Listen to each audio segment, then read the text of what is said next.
Hello, नमस्कार प्यारे बच्चों। मैं Vijay Bansal, math lecturer, Jakhal block, district Fatehabad से, हरियाणा एजुकेशन डिपार्टमेंट। आज हम अपनी मैथ की क्लास के अंदर कुछ सीखेंगे। हाँ जी प्यारे बच्चों, आज हम जो स्टार्ट करेंगे, हमारे पास नेशनल अचीवमेंट सर्वे जो 2017-18 के अंदर हुआ था, ठीक है, उसके साइकिल 2 क्लास 10th का पेपर साइकिल 2 करेंगे, जिन मीडियम 3 मतलब इंग्लिश मीडियम का पेपर, और टेस्ट फॉर्म था 22, ठीक है। उसके हम आंसर जानने की कोशिश करेंगे। इसमें आपके पास 60 आइटम्स मीन 60 क्वेश्चन आए हुए हैं। 90 मिनट्स के लिए आपको पेपर सॉल्व करने के लिए मिलेंगे। ब्लू या ब्लैक पाल पेन पॉइंट पेन से आपने इसको सर्कल को डार्क करना है। आपको ऑप्शन के रूप में 1 2 3 4 लिखा मिलेगा, ठीक है। और टेस्ट के आंसर आपने OMR शीट पर देने होंगे। उसके लिए आप बिल्कुल जो कॉलम है उसको अच्छी तरह से भरना होता है हमने, ठीक है। You are not allowed to change the answer. एक बार आपने मार्क कर दिया तो उसको चेंज करने के अलाउड नहीं है। You may do calculation work और rough work in booklet itself. किताब के ऊपर ही आप अपना रफ वर्क कर सकते हैं।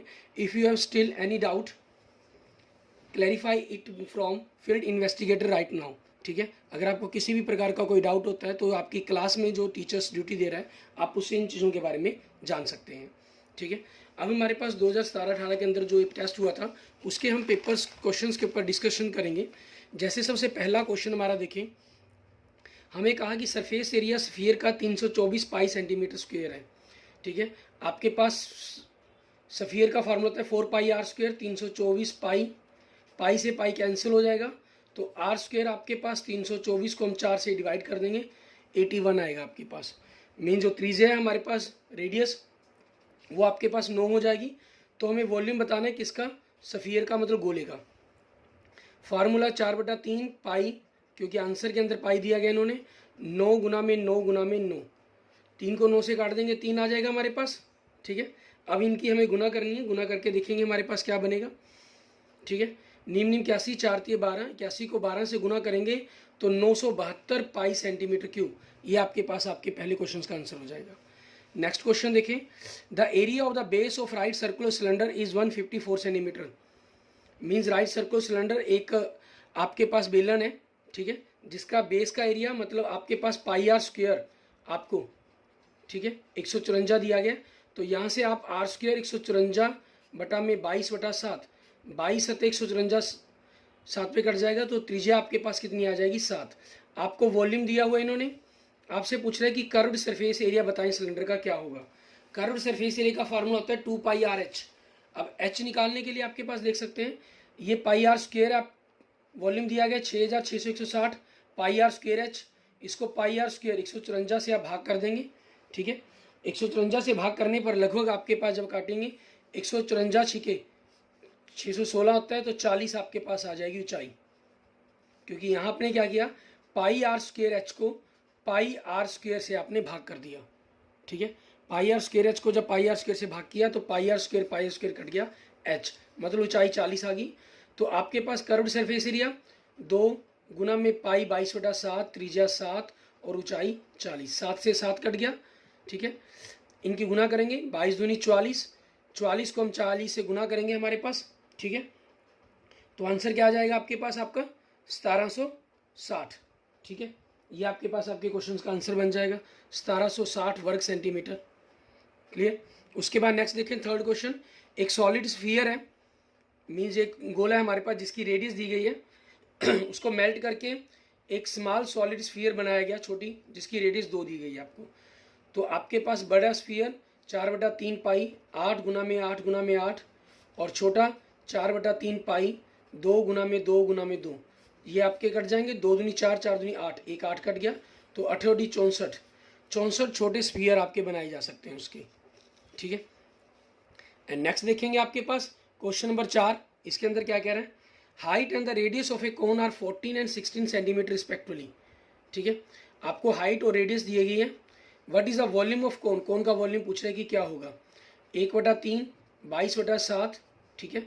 हाइट आप रेडियस 6 दी गई है तो 6 गुना में 6, और हाइट आपको 14 दी गई है, तो 7 एकम 7, 7 दूनी 14, 3 एकम 3, 3 दूनी 6, 2 पे कट जाएगा। तो इनकी गुना करेंगे, 6 दूनी 12, 12 दूनी 24, 24 को 22 से गुना करेंगे, ठीक है।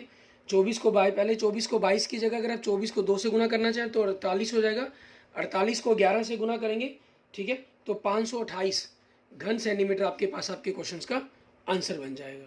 ठीक है, नेक्स्ट आगे देखेंगे 5वां क्वेश्चन।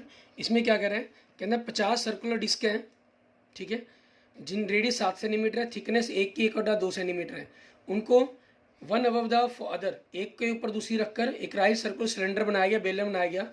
आपको उसका कर्व सरफेस एरिया बताना है। फार्मूला 2/22/7 पाई आर, त्रिज्या 7 दी गई है और हाइट 1/2 दी गई है, लेकिन 50 डिस्क को जोड़ा गया तो 50 से गुना कर दिया, 7 से 7 कट गया, 2 से 2 कट गया, 50 को 22 से गुना करके 1100 वर्ग सेंटीमीटर आपके पास आपके क्वेश्चन का आंसर बन जाएगा। एंड नेक्स्ट देखेंगे क्वेश्चन नंबर 6। आपको कहा कि the roots of the equation दी गई, इसके रूट्स के फार्मूला, सिंपल फार्मूला चेक करना है अपने, B plus minus V square minus 4ac/2a, ये फार्मूला बनता है इसका। मीन ऑफ द, मीन मतलब इन सभी को जोड़ देना है हमने। अब जब आप जोड़ेंगे इनको, ठीक है, जोड़ने पर 2a से 2a कट जाएगा, a से a कट गया, 1 2 3 4x बटा में x के कारण आपके पास क्या आ जाएगा, ठीक है, 4 के कारण x आपका आंसर आ जाएगा, x इसका मीन हो जाएगा। नेक्स्ट देखेंगे, which of following statement is true, आपको बताना है कौन सी स्टेटमेंट ट्रू है। हर एक इंटीजर होल नंबर होता है, ठीक है, सभी पूर्णांक संख्याएं पूर्ण होती है, नहीं, गलत। पूर्ण इंटीजर के अंदर आपके नेगेटिव नंबर भी आते हैं, होल में नहीं आती। सभी रैशनल नंबर आपके इंटीजर होते हैं, गलत। रैशनल में बटा वाली संख्या भी आती है, रैशनल में नहीं आती। सभी इरीरैशनल नंबर रियल नंबर होते हैं, बिल्कुल सही। रियल नंबर 2 तरह के होते हैं, इरीरैशनल और रैशनल, तो थर्ड इसका आंसर बन जाएगा आपके पास। चौथा भी देखें, every real number is irrational number, ये गलत। रियल के अंदर 2 आते हैं, रैशनल भी और इरीरैशनल भी। अगला, कोस 30 का मान, ठीक है, आप रखेंगे वर्गमूल 3/2, कोस 60 का मान 1/2, साइन 30 का मान 1/2, साइन 60 का मान वर्गमूल 3/2। तो सेम है आपके पास, वर्गमूल 3 - 4 वर्गमूल 3 सॉरी बटा में 4, ठीक है, ये कट जाएगा तो 0 आपके पास आंसर हो जाएगा। क्लियर। नेक्स्ट देखेंगे, इसके अंदर आपके पास क्वाड्रिलेटर के चारों वर्टेक्स दिए गए हैं आपको, एक चतुर्भुज के, इसका एरिया पूछा गया है। तो इसके लिए आपके पास हमने शॉर्टकट फार्मूला जैसे किया हुआ है, एक तो आप 2 त्रिभुजें बनाकर उन दोनों को सॉल्व कर सकते हैं। दूसरा आप चाहें तो जैसे ये बिंदु है, इस बिंदु को हम खत्म करके इसके निर्देशांक बदलते हैं, ठीक है, मीन्स इस बिंदु में से इनको घटा देंगे, -5 में से -4 गए, -1, 7 में से -5 गए, 12। इधर हम करेंगे हमारे पास दूसरी तरफ, -1 में से -4 गए, 5, सॉरी -1 में से -4 गए, -3, +3 कह दीजिए की बात, +3, -6 में से -5 गए, -1, ठीक है। तो क्या करेंगे, बाहर वालों के आपस में गुना कर लें, -1 को 1 से गुना किया 1, 12 को 3 से गुना कर लें, अंदर वालों की 36, 36 में से गया 35। तो आपके पास आपकी जो निचली त्रिभुज है इसका क्षेत्रफल कितना हो जाएगा, 35/2। अब ऊपर वाली त्रिभुज के लिए इस बिंदु को हम खत्म करेंगे और इनके निर्देशांक बदलेंगे, इसमें से इसको घटा देंगे, -5 में से 4 गया, -9, 7 में से 5 गया 2, इधर -1 में से 4 गया, -5, -6 में से 5 गया, -11 आपके पास, ठीक है। अब बाहर वालों की गुना कर देंगे और अंदर वालों की, -9 को -11 से गुना किया 99, -5 को -2 से गुना किया, प्लस हो जाएगा आपके पास, ठीक है, हमारे पास तो कितना हो गया 109, ठीक है। तो क्षेत्रफल कितना हो जाएगा, क्योंकि आधा करना है हमने त्रिभुज का, 109/2, और दोनों को अगर हम जोड़ दें 109/2 और 35/2 कितना होगा, 144/2, मतलब कितना बन गया 72 आपके पास, और 72 स्क्वायर सेंटीमीटर आपके पास आंसर हो जाएगा, मीन्स सेकेंड ऑप्शन आपके पास। क्लियर। इसके बाद देखते हैं हम हमारे पास आगे नेक्स्ट क्वेश्चन नंबर 3 हमारा, सॉरी 11। इसके अंदर देखिए हमें क्या कह रहे हैं, हमें कह रहा है tan थीटा 3/4 है, तो कोट थीटा बताएं क्या होगा।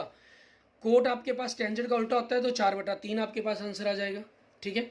नेक्स्ट, कोस 45 का मान आपके पास 1/2, साइन का 1/2, तो ये गुना करके क्या बन जाएगा, 1/2 और कई बार इसका हर का परिमेयकरण करने के लिए भी क्या देते हैं आपको, मीन्स ऑप्शन जो हो सकता है आपके पास, तो वो वर्गमूल 2/4 बन जाएगा आपके लिए, ठीक है। नेक्स्ट आपके पास टेंजेंट 13 का मान, ठीक है, टेंजेंट 13 का जो कंप्लीमेंट्री हमारे पास पूरक कोण है, टेंजेंट का कोट होता है साइन का कोस, सिकेंड का कोसिकेंड, तो टेंजेंट का कोट बन जाएगा, सभी में कोट ही ऑप्शन है, और कोनों का जोड़ 90 डिग्री होना चाहिए दोनों का आपस में, तो 13, 90 में से 13 घटाओ तो एक प्रकार से 77 डिग्री, तो कोट 77 आपके पास आपके क्वेश्चन का आंसर बन जाएगा। एंड नेक्स्ट देखेंगे, ए डाई इज थ्रोन वंस, एक डाइस को एक बार फेंका गया, ठीक है। Probability of getting a prime number, prime number क्या होंगे 2, 3 या 5, और एक बार फेंकने से 6 नंबर आएंगे 1 to 6, तो 3/6 मतलब प्रायिकता क्या बन जाएगी आपकी 1/2, ये प्रोबेबिलिटी बन जाएगी आपकी, ठीक है।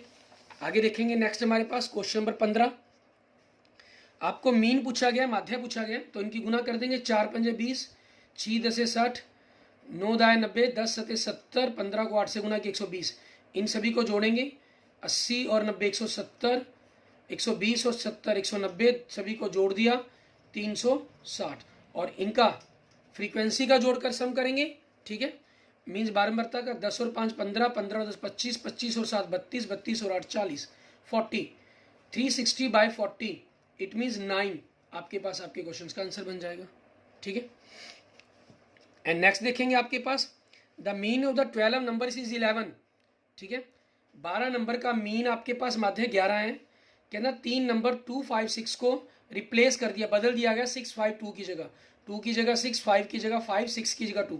आप देखिए ये वही सेम नंबर ही बदले गए आपस में, सिर्फ उनकी पोजीशन बदली है। पोजीशन बदलने से कभी भी मीन पर कोई इफेक्ट नहीं पड़ता, ना मीडियन पर इफेक्ट पड़ता है, ना मोड पर इफेक्ट पड़ेगा, सिर्फ पोजीशन चेंज होने से, ठीक है। हाँ, वैल्यू चेंज होगी तब उन पर इफेक्ट पड़ेगा।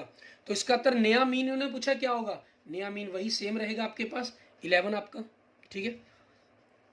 नेक्स्ट देखेंगे, 3 कॉइन्स को उछाला गया, एक कॉइन्स के अंदर 2 केस आते हैं, हेड या टेल, तो दूसरे पर फिर 2 गुना में, तीसरे में 2 गुना में, टोटल 8 बन जाएंगे।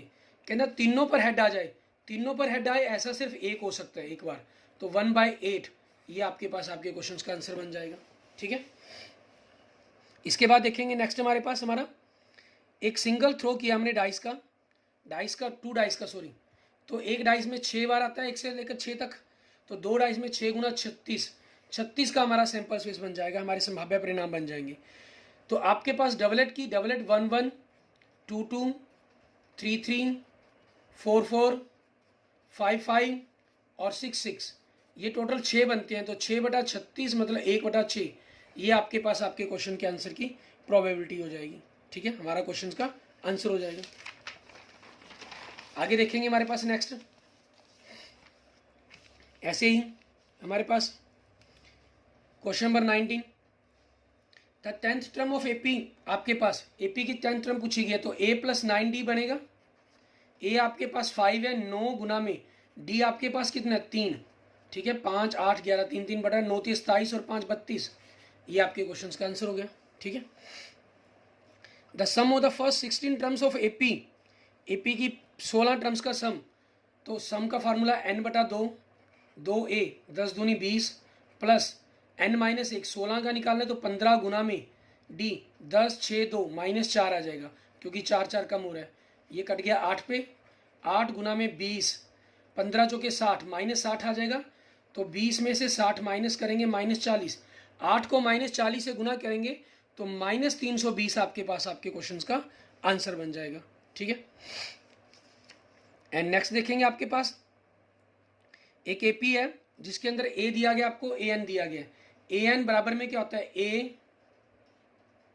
ठीक है, ये माइनस क्या है ये प्लस क्या है, प्लस n-1 इंटू डी 3.6, ये आपके पास दूसरे जाके जोड़ देंगे 7.2 में 7.2 जोड़ेंगे 14.4 आ जाएगा, 3.6 से डिवाइड कर देंगे n-1, ये 4 पे कट गया, तो n कितना हो जाएगा 4 + 1 5, ठीक है, ये आपके पास आपके क्वेश्चंस का आंसर बन जाएगा, ठीक है। इस हिसाब से आपके पास n की वैल्यू 5 बन चुकी है। अब अगला क्वेश्चन देखेंगे, क्वेश्चन नंबर 22, आपको त्रिभुज ABC, त्रिभुज PQR इन्होंने कॉन्ग्रेंट दी है, मीन सर्वांगसम दी है, तो इनमें से कौन सा ट्रू होगा। तो आपके पास इनमें क्या होता है, कोरस्पॉन्डिंग एंगल मतलब संगत कोण और संगत भुजाएं मीन्स कोरस्पॉन्डिंग साइड इक्वल होती हैं। इन्होंने एक एक अक्षर दिया हुआ है, तो आपके पास मीन्स ये वर्टेक्स कोरस्पॉन्डिंग होते हैं। ए पी के है, ऑप्शन ये रहा, आपके पास यही आंसर बन जाएगा, मतलब बाकी गलत दिए हैं। बी क्यू के होता है, बी क्यू के साथ नहीं दिया इसलिए गलत है। सी आर के साथ, सी क्यू के साथ दिया ये भी गलत है, ए आर के साथ ये भी गलत है आपके पास, ठीक है। एंड नेक्स्ट देखेंगे क्वेश्चन नंबर 23, कहना A1 से लेकर A21 तक आपके पास AP है विद कॉमन डिफरेंस D के साथ, मतलब हर टर्म के अंदर D का डिफरेंस है। तो A1 A5 A9 A13 ये क्या होंगे, आप देखें 4 का डिफरेंस है, first, fifth, ninth, 13। It means ये भी AP के अंदर है आपके पास, मस्ट बी इन AP, लेकिन जो डिफरेंस है वो कितने का हो जाएगा, 4D का हो जाएगा। इसलिए इसका आंसर क्या बन जाएगा, थर्ड आपके पास। ठीक है, पहले में इन्होंने कहा 16 का, सेकंड में कहा D का, और फोर्थ में कहा ये AP नहीं होगी। नहीं, AP तो होगी, क्योंकि सभी में 4 का डिफरेंस आ रहा है आपके पास। ठीक है, तो AP तो होगी, लेकिन कॉमन डिफरेंस 4D का हो जाएगा। एंड नेक्स्ट देखेंगे क्वेश्चन नंबर 24। मीडियन पूछ रहा है आपसे। मीडियन हमें क्या करना होता है, हम इसको सेंडिंग एंड डिसेंडिंग ऑर्डर के अंदर लिखते हैं, मीन्स बढ़ते या घटते क्रम के अंदर। तो दोनों तरफ से 2 2 छोड़ दिए तो बीच में 1 बचा 15। तो आपके पास ये आपका मीडियन हो जाएगा, माध्यक हो जाएगा। Product of non zero rational number, किसी भी रैशनल नंबर मतलब P बटा कोई भी संख्या जहां आपके पास ये जीरो नहीं होनी चाहिए सिर्फ आपके पास, उसको किसी भी वर्गमूल वाली संख्या से अगर हम गुना करेंगे तो आपके पास जो आंसर आएगा वो वर्गमूल के अंदर ही आएगा। वर्गमूल किसी भी प्रकार से आपका खत्म नहीं हो सकता। ठीक है, वो हमेशा तो क्या आंसर बनेगा आपका, ऑलवेज इरेशनल नंबर बनेगा। अगर ये नॉन जीरो की जगह यहाँ पर रैशनल नंबर लिख देता अकेला, तो फिर आपका आंसर इसका रैशनल और इरेशनल दोनों हो जाता, क्योंकि बाकी सभी के लिए तो इरेशनल होता, लेकिन स्पेशल जीरो के कारण, ठीक है, वो जीरो हो जाता और जीरो आपका रैशनल नंबर होता है, इसलिए रैशनल और इरेशनल दोनों आंसर बन जाता। लेकिन इस केस में आपका क्या बनेगा, ऑलवेज इरेशनल। एंड नेक्स्ट देखेंगे, त्रिभुज AOB एक सेक्टर है सर्कल का।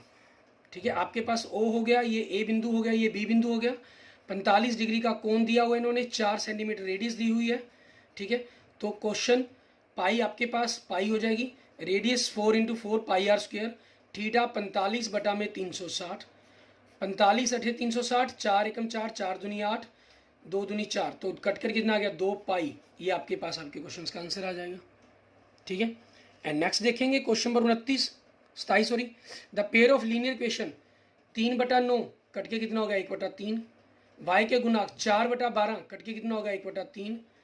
15/75 1/5। पहले 2 बराबर है, तीसरा बराबर नहीं है, तो इसमें क्या होगा आपके पास, नो सोल्यूशन। ठीक है, 1 सोल्यूशन तब होता अगर पहले दोनों बराबर न होते, 2 सोल्यूशन होंगे ही नहीं, वो क्वाड्रिक के अंदर होते हैं। इनफाइनाइट मैनी सोल्यूशन तब होते जब तीनों इक्वल होते। ठीक है, next question number 28 the roots of quadratic equation are 1 और 3। रूट्स दिए गए हैं तो सम क्या होगा, दोनों रूट्स को जोड़ दें 4, प्रोडक्ट क्या होगी, दोनों की मल्टीप्लाई कर दें। Formula x² minus SX plus P is equal to 0। तो x² minus 4x plus 3 x² minus 4x plus 3, ये आपके पास आपके क्वेश्चन का आंसर बन जाएगा। क्लियर। इसके बाद देखेंगे हम नेक्स्ट हमारी क्वेश्चन नंबर 29। ठीक है, इसमें कह रहा है nth टर्म बतानी है AP की क्या होगी। A आपके पास क्या है 8, nth term n minus 1, D कितने 8 3 माइनस 5 हो रहा है 5, तो 8 माइनस 5 से गुना किया -5 माइनस माइनस प्लस 5, तो 8 और 5 13, 13 माइनस 5 n कह लीजिए। ठीक है, ये आपके पास आंसर हो गया। Clear, 13 minus 5 n। Next question number 30 देखें the number of 2 7 k plus 4 in AP। तो दूसरी term minus first term, third term minus second term, ये डिफरेंस बनेगा आपका बराबर होना चाहिए। तो ये 5 हो गया, के 4 में 7 गए -3, तो के कितना आ गया 5 + 3 8। ये आपके पास आपके क्वेश्चंस का आंसर बन जाएगा। क्लियर, ये हमने 30 क्वेश्चंस कर लिए हैं और इसके बाद कुछ क्वेश्चंस आपके पास और बनते हैं।